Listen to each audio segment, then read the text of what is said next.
Hello everyone and welcome back to my video. In today's video we're going to be doing a how to build on the brand new Thor, the God of Thunder. So Thor is a very good PvE and an okay PvP character. She does excel more in geared than ungeared because it's harder to stack her passive.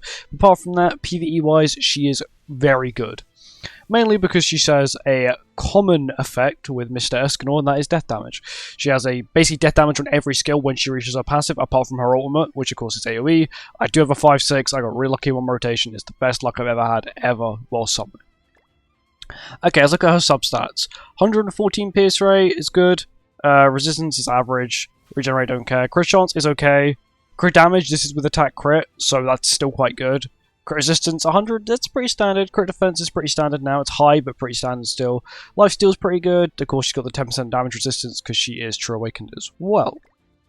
Onto her skills, she does have 2 single types, and her ultimate is AoE. So her first skill is called Lightning Strike, which is 2 times crit chance and ignores 80% of the enemy's crit defense on the use of the skill. And the second one's called Thunderbolt, which is 2 times crit damage and ignores 100% of the enemy's crit resistance, while you have her buff, which is part of her ultimate, which you can trigger with either her ultimate or her passive, maxing out basically. So, and her ultimate, of course, this is at 5-6, so it will be slightly different. Applies Thunder God's Judgment on the hero for 3 turns. Then applies Thunderbolt damage equal to 700% of attack on all enemies. When the HP falls below 20% or less in battle, the hero gains Thunder God's Protection for 1 turn, limited once. Thunder God's Protection, allies damage taken is reduced by 30%, and the hero becomes immune to all damage. It's literally she gains invincibility. Of course, so the difference between 1-6, so 1-6 you don't get Thunder God's Judgment. I'm pretty sure the HP is 15%, or it's like very low.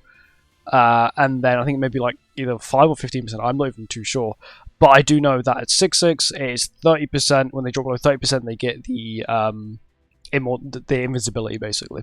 You're probably thinking, well, why is it better to have 6-6 if it's 30%? So it means you have a higher chance of blocking it. Let's just say at 1-6 it is 5%. I'm not sure what it is at 1-6. Let's just say it's 5%. The chances of you being left at 5% after a skill in today's meta or just in any game mode is extremely low. Maybe in PvE it's more common, but in PvP that's not going to happen. You're probably going to get wiped. Escanor has death damage, Thor has death damage, you're probably going to die. Now onto her passive, which is huge. At the start of the battle, applies Divine Lightning on the hero, decreases applicable allies' damage taken by 30% for 2 turns. When Divine Lightning reaches maximum value, the effect is removed and the hero gains Thunder God's Judgment for 3 turns. In addition, for each applicable ally participating in battle, all of the hero's stats are increased by 5% for each. So that is that part, and then this is the broken part. For each debuff or buff applied to applicable allies, the hero's damage dealt is increased by 4% up to 40%. That's a lot. That's 40% damage increase. If you have Nanashi alone, he will provide you with basically most of the buffs you need. If you have 3-man up, he'll basically provide you with, I think he provides 3 buffs each, so he can provide you with 9. So basically 36 out of 40, which is kind of insane. And of course, her applicable allies are Ragnarok and Unknown, pretty standard. Divine Lightning, damage dealt or damage taken has to accumulate up to 300k. So, of course, in ungeared, it'll be a little bit harder, but in geared, it'll be very easy. In addition, damage dealt equal to 30% of the stored damage when using a skill. I think it's like, yeah, that's the death damage effect. And then increase 50% damage to taunted enemies. Thunder God's Judgment, attack related stats increased by 30%, additional damage equal to 50% of final damage to all enemies. That's the AoE death damage when using a single skill. And then 50% damage dealt to taunted enemies, that has appeared twice. My guess is that that's a bug. Either that or she does 100% extra damage to taunt enemies when she has the buff applied. I think that's a visual bug. And applies Divine Lightning when removed. Basically, it applies the one buff when the other buff is removed. When the big buff's removed, it will replace it with a little buff, but it keeps cycling. And that is something that is kind of needed for characters nowadays. They need to be able to cycle their buff consistently, so they are still usable late game, and mainly just PvE in general. Because if a character does not cycle their buffs, they basically become useless in PvE.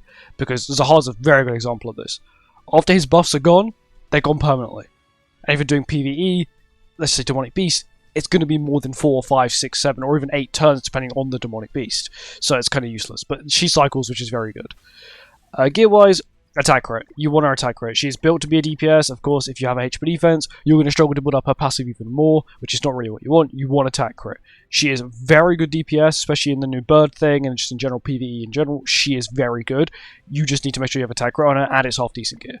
Outfits-wise, she has basically 5 outfits, she has 4 weapons, and she has 5 headgears. Of course, what I'm doing, as you can see here, I've got 4, 3, and then I will eventually have 4 as well.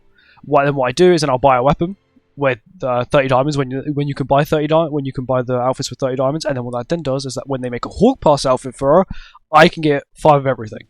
And I've spent as little money as I possibly can. I have spent money, of course, to get her outfits, because you can't get her outfits day one.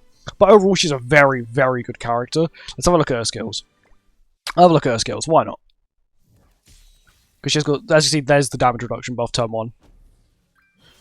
Level 1 skill. Not too bad. Bear in mind, this is with no one boosting her. She's only got her own 5% basic stat boost. There you go. Now, passive is going to proc now. So, there we go. Thunder God's Judgment. I love that effect as well. I kind of wish I did this more with characters. Like, I want like collaboration characters to have this. I know Victoria has it. Victoria's one's so sick. I want them to do that more because I feel like it makes the character feel so much stronger than probably what they actually are. And it's 50% death damage, which takes it over 800k. Yeah, it's absurd how much damage she can do. Thunderbolt's Judgment, or Thunderbolt is just called. This is her DPS skill. This is the skill that you use to like blitz things. We're gonna quickly pop her ult just so she gets the buff again. That's insane. Again, now she got her buff, because if you're more than 2-6, when you pop the ult, you get the buff again, which is very good. And I'll play this skill, which is what we're testing. That's the DPS skill. We'll do 750. It's okay. And the gold skill, which is the big DPS skill, which will be 900k. There you go. And we'll watch the ultimate as well. Of course, the ultimate is, if you're you want a 2-6. Like, realistically, you want a 2-6. And then, of course, the more juke you get, the better, because the stronger she does become, and her ultimate really can hit like a truck. Like, it's absurd how hard she can hit. Cool ultimate. I love this bit of the ultimate. It's so cool. I want them to do more ultimates like this. They did, when they were doing the teaser for her, they actually showed her ultimate. A chunk of her ultimate. But yeah. She's a very good character. I would recommend something 100%. Like if she's currently on a banner, I'm not sure you could be watching this like months in the future. She's a very good character. She excels basically everywhere. She gets a boost on the new bird thing, so she is sort of built for that already. But overall, I feel like she's going to be a character which is going to be terrifying to verse. Especially if you have a high dupe like myself, she's going to be terrifying. Like, yeah, there's no like, oh, you get like a 50% attack related stat boost when you or like 6/6 or something. Like, there's no attack related stat boost, it's just she does more damage, but you get the damage reduction as well as you get the immortality thing, which is kind of broken. Of course, it is only limited to once, but you know, you maybe need it once in a PvP match, and in PvE, sometimes even just that one time it could be kind of clutch. But anyway, thank you for watching. I hope you guys enjoyed it. I'll see you next one. Goodbye.